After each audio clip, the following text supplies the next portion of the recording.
रुक नहीं रहा है, ना ही अमेरिका थम रहा है। मिडिल ईस्ट में भीषण हमले लगातार 9वें दिन भी जारी है। ईरान ने जहां फारस की खाड़ी में अमेरिका को जोर का झटका दिया है, वहीं लग रहा है कि कुवैत और अमेरिका और ईरान के बीच अब यह मामला और ज्यादा फंस गया है।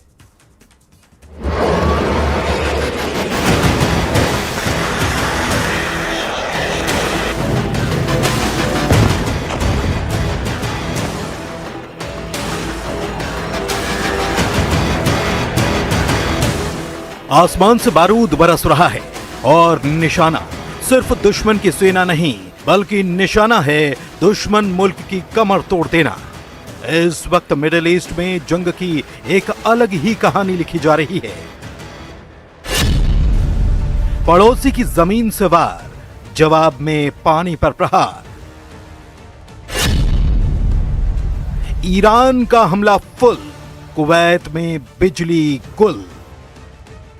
ये पश्चिम एशिया की जंग है जहां कोई किसी से कम नहीं। यूं तो जंग अमेरिका और ईरान के बीच की है, लेकिन दो मुल्कों की जंग में मिडिल ईस्ट के पश्चिम एशिया के कई हिस्सेदार हैं जो अब अमेरिकी दुश्मन का प्रहार झेल रहे हैं। लगातार 9वें दिन अमेरिका ने ईरान पर अपना बारूद बरसाना जारी रखा है। दूसरी तरफ ईरान ने अपनी कसम नहीं तोड़ी है, वो कसम जिसका एक ही मकसद है, दुश्मन को तोड़ना। और इसी कसम को पूरा करने के लिए IRGC ने अमेरिका को फिर एक बड़ा झटका दिया है। अमेरिका का जासूस समंदर में ढेर।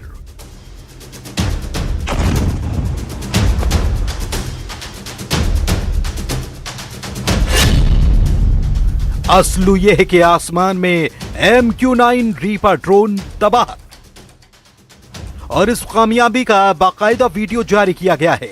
वीडियो ईरान की IRGC की तरफ से आया, जिसकी नेवी ने फारस की खाड़ी में अमेरिकी ड्रोन को मार गिराने का दावा किया है।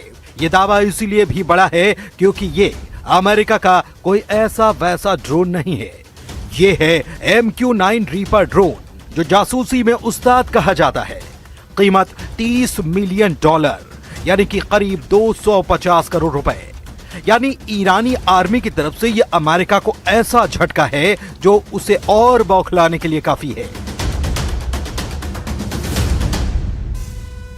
ईरान ने न सिर्फ अमेरिका का जासूसी ड्रोन तबाह किया, बल्कि वो हर उस मोर्चे पर मारने की कोशिश कर रहा है जहां से उस पर अटैक किए जा रहे हैं। यही हाल कुवैत का है। युद्ध के 7वें और 8वें दिन अमेरिका ने कुवैत के अपने सैन्य बेस से ईरान पर दनादन मिसाइलें दागी थी। ईरान ने दावा किया कि अमेरिका उसके वाटर डिसैलिनेशन प्लांट को भी निशाना बना रहा है और इसके चलते पीने के पानी के सप्लाई पर असर पड़ा है। लेकिन अब ईरान भी अमेरिका को उसी की भाषा में जवाब दे रहा है।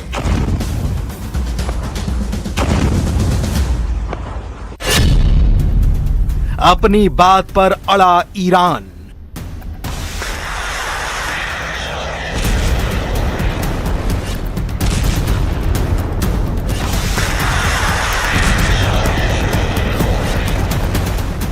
अमेरिकी सेना ने कुवैत से ईरान की ओर एक के बाद एक 3 मिसाइली हमले किए, तो उसी अंदाज में ईरान ने जवाब दिया। ईरानी सेना का दावा है कि उसने नस्र 2 के 16वें चरण में कुवैत अमेरिकी ठिकानों पर ड्रोन हमला किया।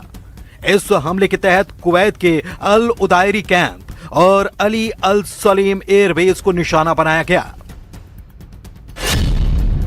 ईरान का जैसे को तैसे वाला बदला। कुवैत में बिजली पानी पर हमला। अब कुवैत भी दावा कर रहा है कि ईरान ने उसके यहां जवाबी हमले में अमेरिकी ठिकाने ही नहीं, पावर और वाटर फैसिलिटी को टारगेट किया है। कुवैत के बिजली मंत्रालय की तरफ से बताया गया कि हमले के बाद पावर स्टेशन में भीषण आग लग गई और इससे भारी संख्या में बिजली उत्पादन इकाइयां प्रभावित हुईं। यह हमले बता रहे हैं कि युद्ध आसानी से थमने वाला नहीं है। और इस बीच सवाल ईरान के सुप्रीम लीडर मुश्तबा खामनेई को लेकर भी है। सवाल कि मुश्तबा कहां हैं? ईरानी विदेश मंत्री अब्बास अरागची ने एक इंटरव्यू में कहा कि मुश्तबा खामनेई से उनकी व्यक्तिगत मुलाकात नहीं हुई, क्योंकि चुनिंदा लोगों को ही उनसे मिलने का मौका मिला है। ईरान के विदेश मंत्री ने यह भी दोहराया कि युद्ध और सीज फायर पर आखिरी फैसला लेने का अधिकार सिर्फ सुप्रीम लीडर के पास है।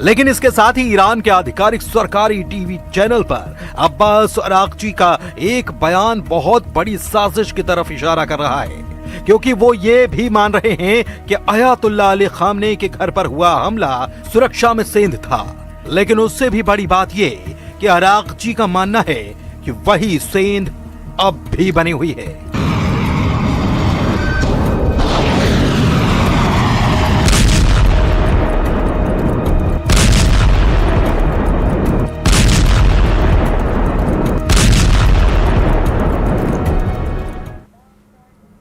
उधर अमेरिका बिना रुके ईरान पर लगातार हमले करते जा रहा है, लेकिन इस बीच ईरान ने पलटवार करते हुए ऐसे तूफानी हमले अरब देशों में किए हैं जिसमें अमेरिकी सैनिक भाप बनकर उड़ गए हैं। इधर इजराइल ने साफ कह दिया है कि हम ईरान पर 100% पूर्ण युद्ध यानी फुल स्केल वॉर करने जा रहे हैं। इस बीच वॉल स्ट्रीट जर्नल की रिपोर्ट में दावा किया गया है कि ईरानी मिसाइलें अमेरिका की पैट्रियट और थार जैसे एयर डिफेंस को चकमा देते हुए जबरदस्त धमाके कर रही है।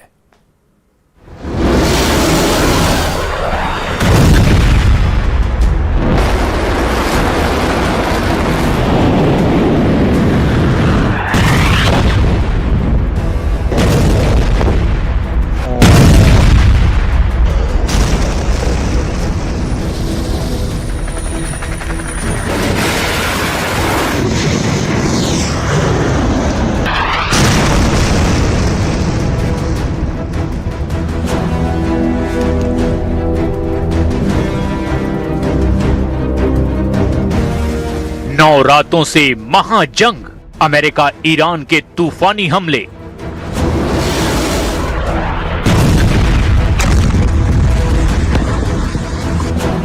पश्चिम एशिया से इस वक्त की सबसे बड़ी और खौफनाक खबर सामने आ रही है।